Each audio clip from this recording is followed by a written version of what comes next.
வணக்கம். இப்போ 10த்து +2 முடித்த மாணவர்களுடைய நோக்கமெல்லாம் என்ன அப்படின்னா, 10த்து முடிச்சுட்டு +1 +2 படிக்க போகலாம். இல்லை குடும்ப சூழல் காரணமாகவோ படிப்போ இல்லைனாலோ அப்படி வேலைக்கு போகணும்னு நினச்சா அவங்க அரசாங்கம் நடத்துகின்ற போட்டித் தேர்வுகளில் பங்கு பெற்றாங்கன்னா உண்மையிலேயே அரிய வாய்ப்பு இருக்குது. அரை காசு ஆனாலும் அரசாங்க உத்தியோகம், கால் காசு ஆனாலும் கவர்மெண்ட் உத்தியோகம், இது சொல்லுவாங்க. இப்போ இந்த அரசாங்க உத்தியோகத்துக்கு நம்ம போகிறதுக்கு நாம் தனியாக படிக்க வேண்டிய அவசியமில்லை, நம்ம படிச்சுக்கிட்டே படிக்கலாம். இந்த தேர்வுகள் இப்போ தொடங்க போகுது. குரூப் 1 தேர்வு, இதில் நம்ம பாஸ் பண்ணிட்டோம்னு வச்சுக்கோங்களேன், வெற்றி பெற்றோம்னு வச்சுக்கோங்களேன், இந்த கீழ்கண்ட பதவிகள் எல்லாம் இதில் கிடைக்குங்க. Deputy collector, deputy superintendent of police, deputy registrar cooperative societies, assistant director of rural development department, assistant commissioner in Tamil Nadu Hindu Religious and Charitable Endowments Administration Department, Assistant Commissioner, Commercial Tax Officer, District Registrar, Divisional Officer in Fire and Rescue Services Department, Assistant Conservator of Forest, District Employment Officer. Group 2க்கு தான் என்னால் எழுத முடியும் அப்படின்னு வச்சுக்கோங்க.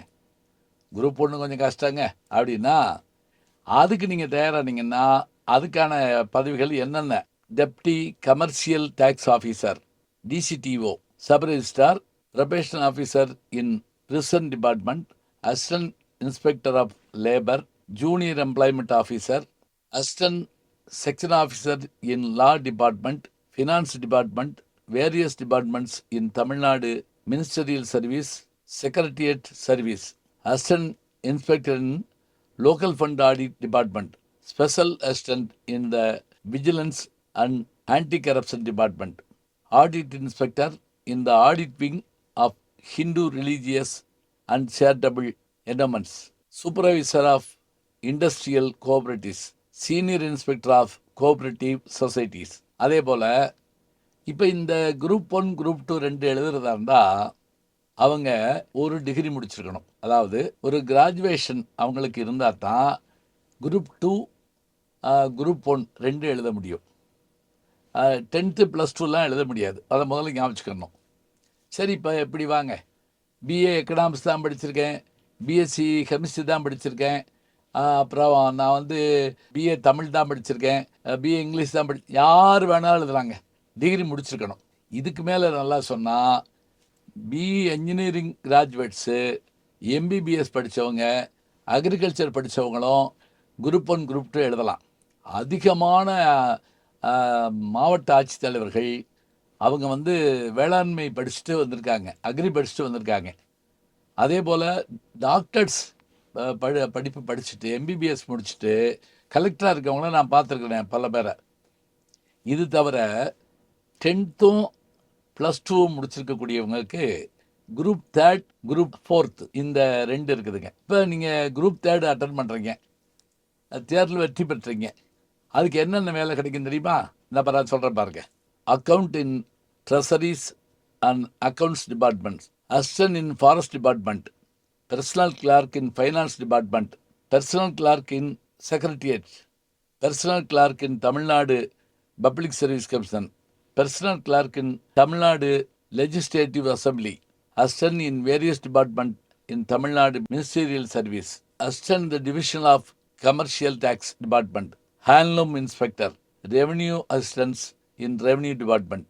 சரி, இதே மாதிரி குரூப் 4 நீங்கள் எழுதுறீங்க, 10th தான் முடிச்சிருக்கீங்க, +2 முடிச்சிருக்கீங்க, நீங்கள் எழுதுறீங்க. அப்படி எழுதி வெற்றி பெற்றா இந்த பாருங்க இன்னென்ன வேலை கிடைக்குங்க. Junior assistant typist, steno typist grade 3, executive officer grade 3 இந்த Tamil Nadu Hindu religious and charitable endowments, administration department, junior assistants, bill collector, junior assistant நான் செக்ரட்டரி. இந்த வேலை கிடைக்குன்னு நான் சொல்லிட்டேன்னா இதுக்கான சம்பளங்கள் என்னங்கிறத நீங்கள் வந்து கூகுளில் போய் தேடி பார்த்துருங்க. இப்போ நினச்சி பாருங்கள், மாவட்ட ஆட்சித்தலைவருக்கான பொறுப்புங்கிறது எவ்வளோ பெரிய பொறுப்பு.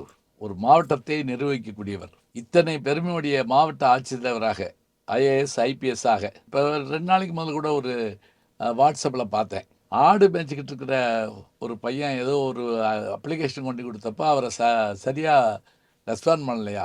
உடனே அவர் என்ன நினச்சாரு, நம்ம எப்படியாவது இதை முடிச்சிட்டா நல்லது அப்படின்னு நினச்சி அவர் தேர்வாகி குரூப் 1 பாஸ் பண்ணிட்டாருங்க. இந்த ரோசமும் நமக்கு வேணுங்க.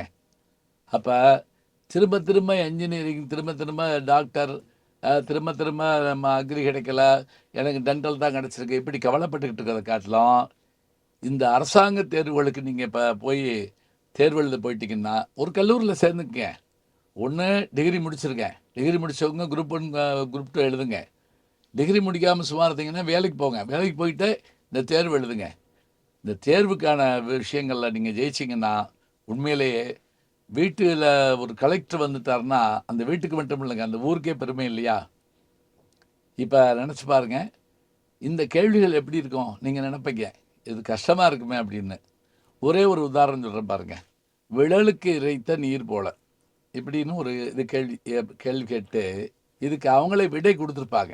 நம்ம தேர்வு செஞ்சு டிக்கெட் அடித்தா போதும். உதாரணமாக 1 பயனுள்ள செயல், 2 பயனற்ற செயல், 3 எதிர்பாரா செயல், 4 எதிர்பார்த்த செயல், விடை தெரியவில்லை, கடைசியாகவும் ஒன்று இருக்கலாம். இப்போ நீங்கள் இந்த இதில் இதுக்கான சரியான விடையை எழுதிட்டீங்கன்னு வச்சுக்கோங்க. இப்போ நான் கேட்டுட்டு வர்றப்போ உங்களுக்கு தெரிஞ்சிருக்கும், விழலுக்கு இறைத்த நீர்னா பயனற்ற செயல் தான், இதுதான் சரியான விடை. சரி, இப்போ விடை தெரியவில்லைன்னு நீங்கள் எழுதுனா என்னென்னா, நீங்கள் தப்பாவோ விடை தெரியவில்லைன்னு எழுதினாலோ ஒருவேளை மதிப்பெண் நமக்கு குறைஞ்சாலும் குறையும். அதனால் பல நேரங்களில் தவறான விடையை எழுத வேண்டாம், இந்த விடை தெரியவில்லைன்னு கூட சொல்லிடலாம். இனி நம்ம இந்த தமிழக வரலாறு பண்பாட்டில் ஒவ்வொரு பகுதியாக நான் சொல்லிக்கிட்டு வர்றேன். அந்த பகுதிகளை நீங்கள் படிச்சுட்டு கேட்டுக்கிட்டு வந்தாலே இந்த தேர்வுகளை எழுத போகலாம்.